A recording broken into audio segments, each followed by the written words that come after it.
My name is Solo P1. Welcome to the Miami Grand Prix race day live reaction. No. Dear old me. Before we start getting into this, before we start dissecting this, whatever this was, hats off to Lewis Hamilton. Hats off to Lewis Hamilton. You know why? Because this guy was 13th on the grid. 13th on the grid. And for a car he's got, and the way he overtook them cars and the way he's stayed on them hard tyres, which was an amazing strategy by Mercedes. Amazing strategy. I think Lewis should have got driver of the day. I don't know who got driver of the day. The last lap I turned it off because I'm not going to watch whatever. I'm just sick of that music. The national anthem of that team, the Dirt. But Lewis Hamilton had an amazing race. And you know what? Hats off to F1 as well. The race was completely and utter boring, which I knew what was going to be. I said it yesterday in my video. But you know what? I was watching Lewis Hamilton's onboard on my iPad. I had my iPad on the table. I was watching Lewis's onboard. Hats off for the technology that F1 are bringing into Formula 1. That's a good thing, that kind of technology. So I was watching Lewis's onboard and I was watching the race. And you know what? The race was boring, just as I thought it was, but it was just like I was thinking, let Lewis get through this race. Let's see what happens at Imola when all the upgrades start coming. I'm still on the fence of that. Listen, I'm more or less off the fence. Hopefully it's going to upgrade the car. And hopefully it's going to bring massive, when I say massive upgrades and power and performance to the car, to the W13. It's an amazing machine. I know it's got potential, and I hope these upgrades that are coming is going to start getting Mercedes some at least podiums. Now, I'm going to bring in TOTO Hammer in a minute. I'm just going to say one more thing before I bring him in. In my opinion, Checo was... Where was the communication with the radio? I watched that race painfully, I know. I watch this race because I've got to do this. I've got to do the reviews. This is why I watch the show. No matter how many views I get, I might get a lot of views, I may not get a lot of views, but I'll do it because I love doing it. I love Formula 1. Now, I was watching this race and there was so much communication between the two drivers. What? Let me just... Not driver, between the engineer and Max Verstappen. Let me bring in TOTO Hammer. TOTO Hammer, come in, man. TOTO Hammer. There you go. Yeah. So I'm going to bring in TOTO Hammer. Before I put it onto TOTO Hammer, I'm going to just say a few words. TOTO Hammer might echo my words, by the way, because I know he was watching it as well. And obviously, he knows about Formula 1 as well. Now, what I didn't get in this race, yeah, what stood out for me, if you hear a bit of noise, that's the fan, because I'm hot. What I didn't get here, there was so much communication between Max Verstappen and his engineer and the team. I never heard no communication with Perez, yeah, and his team, right? Max Verstappen was asking something about his front wing. What did we go on the best strategy regarding tyres? Yeah, which obviously he did, right? And it seemed like they put Max Verstappen on the better strategy than Perez. Now, I don't look. That's what I was about to ask you. What do you think about that, Toto? Because that's what it seemed like to me. Listen, I think Perez pitted lap 25 for hard tyres, and then Verstappen, of course, started from 9th, made that ridiculous overtakes, made two cars on the main straight with DRS. So you can see how fast that DRS advantage is for Red Bull. Yeah. And when it was going on long, I was thinking, why is it going long for? His tyres are going to wear out. But during the race, he was setting fastest sector 3s, fastest sector 2s. There was a one point where Verstappen was doing 2 tenths quicker, where Perez was doing 31.9 on lap 29, and then Verstappen was doing a 31.7. So Verstappen, for some reason, them hard tires are working for him. At the end of the race, Yeah.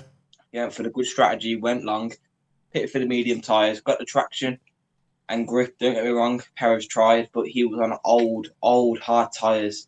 You can see Red Bull just left him out to dry. Yeah. And Verstappen was on the better strategy. He was on the better strategy, but I just don't understand why. Yeah, they didn't put on the same strategy, because Perez was miles ahead, seconds ahead, and Yeah. why didn't they just double stack him or something like that? Because Perez was in the lead, had a decent gap of lead, and I just don't understand why they didn't just double stack him. And I think Perez got screwed today. Yeah, and I agree with you. There's a lot of people saying that, even the Red Bull fans. So you can't blame this one on the the Mercedes fans about hating. Listen, at the end of the day, right? The tires. Look, when Mercedes was on top, and I had two drivers, the guy in front always had the best strategy. They got to pick the first driver, if it was Bottas, if it was Lewis, or if it was George, or Hamilton, whatever, yeah? The guy in front always had the best strategy. Always had the best strategy. Guaranteed. But with Red Bull, Max has to have the best strategy, no matter what. It doesn't matter if he's 14th or 15th on the grid. Max Verstappen has to have the best strategy, in my opinion. So what did Checo started on the medium tires? Max Verstappen started on the hard tires. Now, Max Verstappen was getting fastest lap when he was on lap 35. Lap 35, he was on the hard tires. This is even before he pitted, and he was smacking out the fastest lap. Perez was left out to dry. So obviously you can see now, look, they asked Christian Horner at the end, yeah? They were speaking to Christian Horner. This was during the race on the radio. And Christian Horner was stuttering because he was trying to figure out what to say. Because he knows he's on live TV. He knows he's an intelligent man. He's not stupid. He knows you know what he said? He goes, oh yeah, I'm just glad both of our drivers are doing well. No, Christian. What you want to say is you're glad that Max Verstappen is going to win. He got left out to dry. And I don't care. Look, Perez is not going to come out, yeah? Perez is not going to come out and he's not going to say anything, yeah? He's not going to say nothing in front of the cameras, but I guarantee he's going to say something way out the back. Look, I don't know what to say, man. It's just, that's how I feel. That's how I feel. I think Perez got left out to dry. They knew before the race what the best strategy was. They are Red Bull team. They know they're in Formula One. We know. We all know what was going to happen. We all knew. And at the end of the day, Perez was on the crap strategy. Very simple. Yeah. The guy started from 9th, yeah, and he's coming through the He's coming through the car. He overtook who was it? Was it you just said? It was Charles Leclerc and someone else. Leclerc and he got the double slipstream. When that car is in DRS, it don't matter who it was. At the end of the day, he passed them. When that car and Leclerc. Because they were scrapping with each other. But when that car's on the DRS, there's no stopping that car when it's on the DRS. No stopping. There's no stopping that car. And hopefully when Mercedes get to Imola, yeah, they're going to start, Imola, they're going to start bringing these upgrades. I know it's not going to probably beat Red Bull, but I want at least, listen, Mercedes' mission this year is to beat Aston Martin. That's their competition. It's not, Aston Martin and Ferrari. For some reason, something's telling me that Ferrari are going to go backwards. Not yet, but I think come 7, 8 races in, something's telling me that Ferrari are going to go backwards. Charles Leclerc didn't look happy today. He didn't look happy. He was finished since yesterday when he put his car into the wall. Martin Brundle said it, even though I don't always agree. I like Martin Brundle. Not always. Certain things he says I don't agree with. Martin Brundle come out and said, he goes, he's probably the fastest guy in one lap, right? But he's always making mistakes. He done it when he was in the younger days, and now he's making it again. He made a mistake. Charles Leclerc probably could have got pole if he would have messed that lap up because he was on for pole, but he put his car into the wall, and after that, his race was finished. Bit like Lewis Hamilton. Lewis Hamilton had the brilliant race today, the brilliant strategy. He let his tyres last all that. I think when did he pit again? Lewis pitted. I think it was lap. I don't know where it was. Lewis first stint went wide. Yeah. I don't know. I haven't got. I think it's. I got it somewhere. I think it's 37, 38. One of them. 37, yeah, something 30. like that. Yeah. Yeah. So you know what I mean? Yeah. Round about then, yeah. Lap 38. But at the end of the day, Lewis, had an amazing race today. 6th place for Lewis Hamilton was absolutely amazing. What do you think of Mercedes? Have you got high hopes for Mercedes? Actually, forget that. What do you think Mercedes are going to do? Imola, back to the normal tracks. Not enough of the street tracks now. Oh, yeah, we're back in Europe, Imola, and that's when they're getting the new upgrades. They're getting new front wings. They're basically having a whole entire new car for Imola. Hopefully. And look, the performance today was good. Russell had an amazing race. He had a good strategy. He was cutting through the pack. He overtook Sainz, which made him go 4th. So it was a really good race for both of them as well. And I think when Mercedes get these upgrades, I think all they need to do is get that strategy right. They proved it today. Hamilton had an awful qualifying, but he still came back 13th to 6th. 13th to 6th. Yeah. So the driving, the skill, and the pace is there. But we just need the car to just go a little bit quicker. And I know Red Bull is currently the fastest car on the grid. And I know they can't upgrade anymore, but that could be a disadvantage for Red Bull. You never know. But that Red Bull car's quick. But if Mercedes can keep on developing and upgrading their car, so Imola, they have the first upgrades coming in, and if they keep on doing these upgrades for the rest of the season, I think the Mercedes will do good. It's like last season, beginning of the season, they were nowhere, absolutely nowhere. I thought they were gonna not even finish top 4 in the constructors. They were terrible 2022 beginning the season, but as the season went on, Mercedes starting to get podiums, top 5s, top 4s, second rows here and there, decent qualifyings. But where they excelled was the race. And when they came to the race, one of them either in top 4 or the podium places. So it could be good for Mercedes. Do you think that we can put this down to Track Pacific, where it's just the track where Mercedes never really done good? If you remember last Miami, I don't think Mercedes done good either. I think Lewis was stuck behind Albon for most of the race. So can we put this down to Track Pacifics? Huh? So you reckon it's just the DRS train, wasn't it? Yeah. That's what it is, the DRS train. Because you remember what they said? Oh, yeah. What's going to happen is it's going to be these new regulations. They're going to bring the car sport closer. Do you think that, you think that's happened, Toto?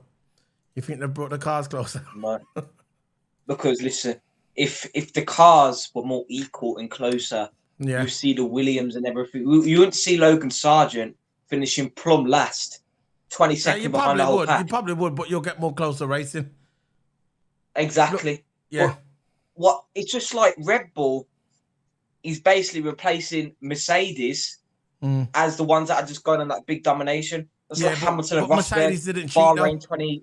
Mercedes it's just didn't like cheat, Hamilton though. and Rosberg. I know, and there's a difference. Red Bull is cheating. Simple. They did cheat. But it's like Hamilton and Rosberg at Bahrain, 2014, 2015. Yeah. 5 laps. They're 8 seconds ahead of the pack. But if you remember, that's what it's like.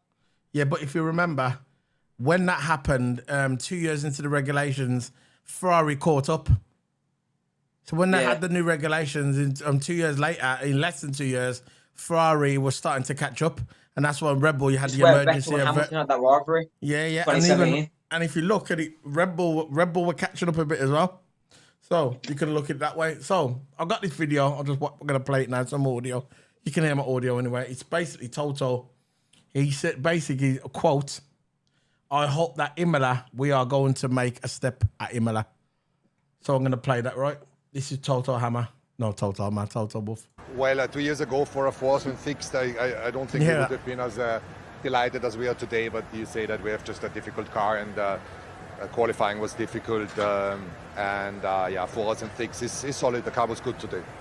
Yeah, and there was lots of overtaking. Explain the thought about splitting the strategies and starting them on different times.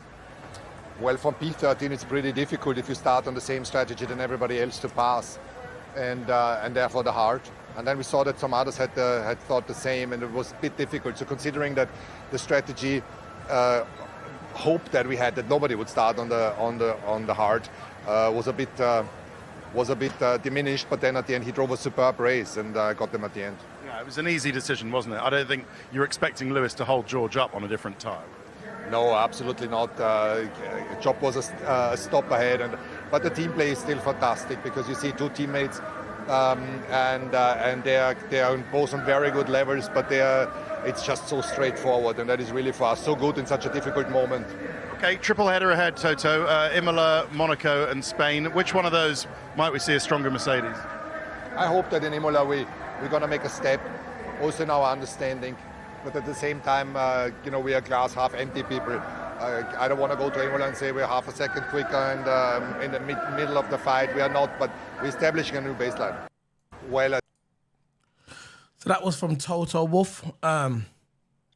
Basically, what he was saying that the teammates, if you never caught that, or the teammates, just make it simple. There was no way that Lewis Hamilton was going to hold up George Russell. It was just as simple. There's no controversy. There's no argument between them like a lot of people on Twitter, keyboard warriors, like to say that there's always arguing. You know, Lewis just made it simple. Also was a pit stop ahead. Exactly, but people who do like the people who are trying to cause crap between them two, they all come out on Twitter and say, "Oh, they're always arguing between them." They're always like, "No, they're not arguing. You don't know nothing. You're not in the garage. You can't see nothing. You're just on your keyboard warrior keyboard." At the end of the day, they got a good team, and I think they're going to come good. We've got a triple header coming up soon, so we've got 2 weeks off, which is I'm kind of happy with that because I want to finish off the football season. Football season is going to be finishing off in the next 2 weeks. So when the Formula One comes back, there's going to be no football, just going to be Formula One, and we're going to have a triple header. It's going to be. I'm going to check now. You carry on if you want, bro. So we got. I'm just going to go with a summary of the race. There was some good moments out there. Lap one, Piastri all of a sudden gained 5 places at the beginning. So as Lando was down in 19th, 18th, Piastri gained 5 places at the beginning, which is a really, really good for McLaren. And Hamilton, he had a not really a good start because it was tangled in with, I think it was Bottas near at the back, and he dropped a couple places, but he came through at the end, gained a few. I think that's it really. I think considering tyre strategy, I think the tyre strategy was because in the first better if you went longer. First stint, George was good. George and Charles both made up 1 place in the first race. So George has got a habit of that. When the race starts, he always makes up places fast, doesn't he? So George and Charles made up basically made up 2 places. Piastri made up 5 places in the first lap. So that must have been some sort of record, not as high as Senna, obviously, but he made up 5 places in the first lap. Logan, he came in on lap 3, had to change his front wing because when he made up them places when he was trying to get through the crowd, he hit his front wing, so he had to change that. That put him plumb last. That was his race over. That's why he finished last as well. Probably would have finished last anyway, but that's why he finished last. And it says 5 second. There was a 5-second time penalty for Sainz for speeding into the pits. I remember when Sainz came into the pits, I thought his car was going to blow up over lockup. So he had a 5-second time penalty for that. And he got. It didn't really affect him. It didn't really affect him because when he finished the race, there was I think the race before him was like 13 seconds behind him. So the 5-second time penalty never meant anything really. That was it, man. The lap 38, I think Lewis Pitts put the medium tyres on and then he made it all them places. He had a brilliant race. Lewis Hamilton had a brilliant race. I thought it was the actual race was actually boring, in my opinion. I'm going to give it... Look, listen, all the glitz and the glamour at the start, all the celebrities, I think that was the most fun part. But the actual race itself, the track, it's all rubbish. It's all rubbish because F1 fans really will just care about the track and the racing, what's going on. Yeah, but unless you're there. Nothing went on. Yeah, unless you're there. So basically, basically we're going to be off now. I'm going to do my my talking at the end. You can go if you want it. You can go if you want Toto. Actually, Toto's going to go now.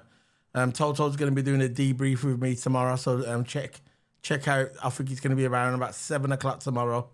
We're going to be doing a debrief on this race. This is where we're going to strategy.